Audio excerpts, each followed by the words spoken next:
சாய்ராம். என் அன்பு செல்லமே, என்னுடைய அழகான தங்கமே, என்னிடம் நீ ஒரு விஷயத்தை எப்பொழுதும் சொல்வாய். எனக்கு யாரையுமே புரிஞ்சுக்கிறதுக்கான ஒரு விஷயமே தெரியல. யாரை புரிஞ்சுக்கணும், யாரை புரிஞ்சுக்க கூடாது, சில பேர்ட்ட எப்படி நடந்துக்க கூடாதுன்னே தெரியல. எல்லாத்தையுமே நான் யதார்த்தமாக இருக்கேன், ஆனால் யாருமே என்கிட்ட யதார்த்தமாக இல்லை. எல்லா உறவும் வேணும்னு நினைக்கிறேன், ஆனால் எந்த உறவும் என்ன வேணும்னு நினைக்கிறது இல்லை. ஒரு விசேஷத்திற்கு போனால் அங்கே எல்லாரோடையும் பழகணும்னு நினைக்கிறேன், ஆனால் யாருமே எங்கிட்ட பழகிறதில்ல. ஒவ்வொரு நாளும் அழுது அழுது அழுது தான் என் வாழ்க்கையில் ஒவ்வொரு நாளையும் முடிக்கிறேன். நாள் துவங்கும் பொழுது ஏண்டா வாழ்க்கை பொழுது விடியுது அப்படின்னு நினைக்கிறேன். அது இரவு நேரம் அழுதுட்டு தான் நான் துவங்குறேன். யாருமே என்னை புரிஞ்சுக்கல. எனக்குன்னு ஒரு உறவு இல்லை. வீட்டில் இருக்கிறவங்க கூட என்னை புரிஞ்சுக்கல. வீட்டில் இருக்கிறவங்க என் பேச்சை கூட காது கொடுத்து கேட்க மாட்டுறாங்க.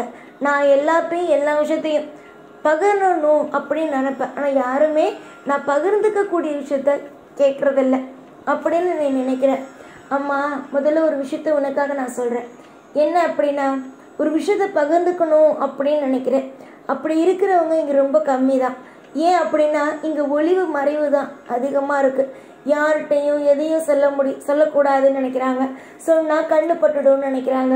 உண்மை இல்லாத சில பேர் இருக்காங்க. அந்த விதத்தில் நீ உண்மையாக இருக்கும்போது உன்னை இங்கே யாரும் ஏற்றுக்கிறது கிடையாது.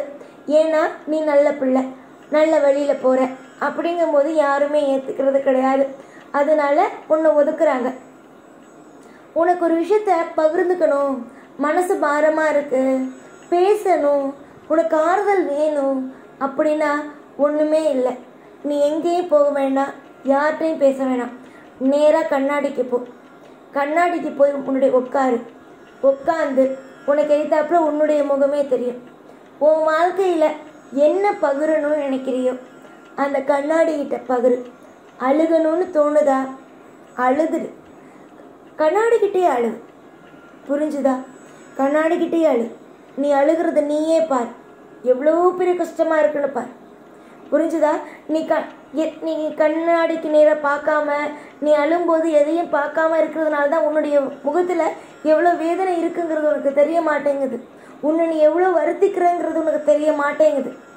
ஆனால் உன் வாழ்க்கையில் ஒரு விஷயத்த பகிரணும், யாராவது சொன்னாதான் அமைதியாகும் அப்படின்னா நேராக கண்ணாடிக்கு முன்னாடி போ, உட்காரு. என்ன சொல்லணுமோ அந்த கண்ணாடிக்கு நேராக பொறுமையாக ஒரு ஆள்கிட்ட நீ எப்படி பேசுவேன் அதே மாதிரி பேசு. அழணும்னா அழு. அப்போ தான் தெரியும் உன் மனசில் எவ்வளோ வலியை நீ சுமந்துக்கிட்டு இருக்க. நீ மற்றவங்ககிட்ட போய் ஒரு விஷயத்த சொல்கிறேன்னு வச்சுக்கோ, ஏன் அது அவங்களுக்கு வெறும் ஒரு கதையாக தான் இருக்கும். அது வெறும் கதை. அதை போய் அடுத்தவங்ககிட்ட பகிர்ந்துக்குவாங்க, அடுத்தவங்ககிட்ட பேசுவாங்க. இதுதான் மற்றவங்களுக்கு நீ சொல்கிற ஒரு விஷயம், ஒரு தகவல், அவ்வளவுதான். உன்னுடைய வாழ்க்கையில் ஒரு பிரச்சனை, ஒரு ஆறுதல் வேணும்னா உனக்குள்ளேயே நீ ஆறுதல் தேடு. நிச்சயமாக உன் வாழ்க்கையில் மாற்றம் கிடைக்கும். மற்றவங்கள்ட்ட சொல்கிறதுனால உன் வாழ்க்கையில் உன்னுடைய வீட்டு செய்தியும் உன்னுடைய செய்தியும் வெளியே போகுமே தவிர மறைமுகமாக இருக்காது. அதே மாதிரி சண்டைகள் அப்படின்னு வரும்போது, நீ ஆட்ட ஒரு விஷயத்த சொல்கிறேன்னா சண்டை வரும்போது அதை உனக்கே சொல்லி கட்டுவாங்க. நீ அன்னைக்கு என்கிட்ட இதை சொன்னீல, அதை சொன்னீல. அதனால யார்கிட்டையும் எதையும் பகிர வேண்டாம். உனக்குள்ள நீ பகிர்ந்துக்கோ, தெய்வத்திட்ட பகிர்ந்துக்கோ. அதுதான் உன் வாழ்க்கையில சிறப்பானதா இருக்கும். நம்பிக்கை அப்படிங்கிறது உனக்கு உன் மேல இருக்கணும். நம்பிக்கைங்கிறது உனக்கு உன் மேல இருக்கணும். அதுதான் உண்மை.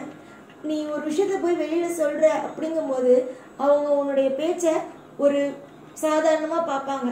அச்சுச்சோ அப்படின்னு மட்டும் சொல்லுவாங்களே தவிர அவங்களுக்கு எதுவுமே உனக்கு அறிவுரையா ஆறுதலாம் சொல்ல முடியாது. அதனால என்னைக்கு தெளிவா நடந்துக்கும். வாழ்க்கையில அதுதான் உனக்கு சிறப்பு அப்படின்னே தெரியும். நீ என்கிட்ட சொல்றல, யாரையும் புரிஞ்சுக்க முடியல, யாரையும் என்னால தெரிஞ்சுக்க முடியல அப்படின்ட்டு. ஒன்னே ஒண்ணுதான். என்னன்னா, ஒரு வீடு இருக்கு. அந்த வீட்டுல ஒரு 12வது படிக்கிற ஒரு பையன் படிச்சுக்கிட்டு இருக்கான். அவன் தங்கச்சி அந்த பொண்ணு போய் அவனோட அடி வைக்குது. அவன் என்ன சொல்றான், அந்த பையன் இங்கேருந்து போடி, எனக்கு படிக்கணும் அப்படின்னுட்டு. அதே ஓடி போய் அவங்க அப்பா ஒரு அடி. அவங்க அப்பா சிரிச்சுட்டு விட்டுறாங்க. அதே மாதிரி அவங்க பாட்டிக்கு போய் ஒரு அடி. அவங்க பாட்டி சொல்றாங்க, போய் உங்க அம்மா அடி அப்படின்னுட்டு. தாத்தாட்ட சொன்னோன்னே தாத்தா சொல்றாரு, போமா போய் ஏதாவது வேலை இருந்தா பாருமா அப்படிங்கிற மாதிரி. அப்போ வந்து அம்மா வராங்க.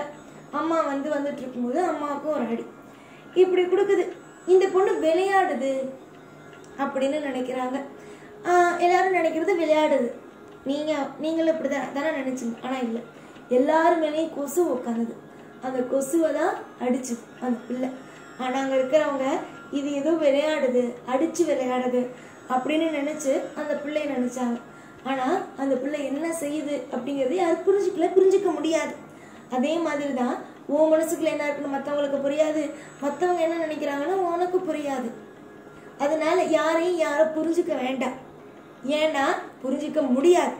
இதுதான் உண்மை. புரிஞ்சிக்க வேண்டாங்கிறதோட புரிஞ்சிக்க முடியாது. இன்னைக்கு உங்ககிட்ட நல்லா பேசுவாங்க, புரிஞ்சுதா? இன்னைக்கு ஒருத்தவங்க நல்லா பேசுவாங்க, ஐயோ இன்னைக்கு நல்லா பேசிட்டாங்களே அப்படின்னு நாளைக்கு நீ போய் அவங்க பேசுறேன்னு வச்சுக்கோ, முகத்தில் அடிச்ச மாதிரி பேசுவாங்க. அதனால யாரையும் எப்பயும் நம்பாத. இவங்க நல்லவங்க தான், இவங்க நேராக தான் பேசுவாங்க, இவங்க இப்படிப்பட்டவங்க அப்படிப்பட்டவங்க புகழாத. அவங்க புத்தி எப்படி வேணாலும் மாறும். அதனால நீ நிதானமாக இருக்கிறது தான் உன் வாழ்க்கையில் சிறப்பு. நீ இப்படிதான் எப்பயுமே. நான் உனக்கு ஒரு விஷயத்த சொல்லுவேன், உன் மேல நம்பிக்கை வை, உன்னை நம்பி ஒரு காரியத்தில் இறங்கு. உன் மேல நம்பிக்கை வை, உன்னை நம்பி ஒரு காரியத்தில் இறங்கு, அது சிறப்பாக இருக்கும். அடுத்தவங்களை நம்பி இறங்காத. ஏன்னா யாரையும் புரிஞ்சிக்க முடியாது. இன்னைக்கு உன் கூட துணையாக நிற்கிறேன்னு சொல்கிறவங்க நாளைக்கு துணையாக நிற்க மாட்டாங்க. நீ சேர்ந்து செய்யலாம் ஒரு வேலைன்னு நினைக்கிற பத்தியா, அதுலேயே உனக்கு பிரச்சனை கொடுத்துருவாங்க. தனியாக செய், சிங்கம் போல தனியாக இரு. கூட்ட சேர்த்துக்கிட்டு எந்த ஒரு தொழிலையும் பண்ணாத, அது நல்லதல்ல. யாரையும் புரிஞ்சுக்கணும் வாழ்க்கையில் அப்படின்னு அவசியமும் இல்லை. யாரையும் நீ புரிஞ்சுக்கவே வேண்டாம். உன்னை நீ புரிஞ்சுக்கோ, உனக்கானதை எல்லாத்தையும் செஞ்சுக்கோ. உனக்கு என்னென்ன தேவைப்படுதோ அத்தனையும் இந்த சாயிட்டேருந்து வாங்கிக்கோ. புரிஞ்சிச்சா? என்னை புரிஞ்சுக்கணும், அதை புரிஞ்சுக்கணும், அவனை புரிஞ்சுக்கணும், இவனை புரிஞ்சுக்கணும், யாரையும் இங்கே புரிஞ்சிக்க முடியாது. எல்லாருமே அவங்கவுங்க மனசை மாற்றிக்கிட்டே தான் இருக்காங்களே தவிர நிலையா அப்படிங்கிறவங்க இல்லை. நம்பிக்கையோடு இரு. உன் வாழ்க்கைக்கு என்ன தேவை, ஏது தேவை அப்படின்னு பார்த்து ஒவ்வொன்றும் எனக்கு செய்ய தெரியும். உன்னுடைய தேவை அப்படிங்கிற ஒன்றும் நடக்க ஆரம்பிக்கும். தைரியமாக இருங்க, நிதானமாக இருங்க. எந்த ஒரு விஷயத்திலையும் மனசை விட்டுறாதீங்க. அற்புதம் நடக்கட்டும், அதிசயம் நடக்கட்டும், தொடர்ந்து நீ செய்கிற விஷயத்தில் மாற்றம் வரட்டும். எப்போதும் எல்லா நாளும் உன் கூடவே இருப்பேன். இந்த வாக்கு உண்மை. சாய் உனக்காக இருப்பேன், எப்பயும் உன் கூட இருப்பேன். ஓம் சாய்ராம்.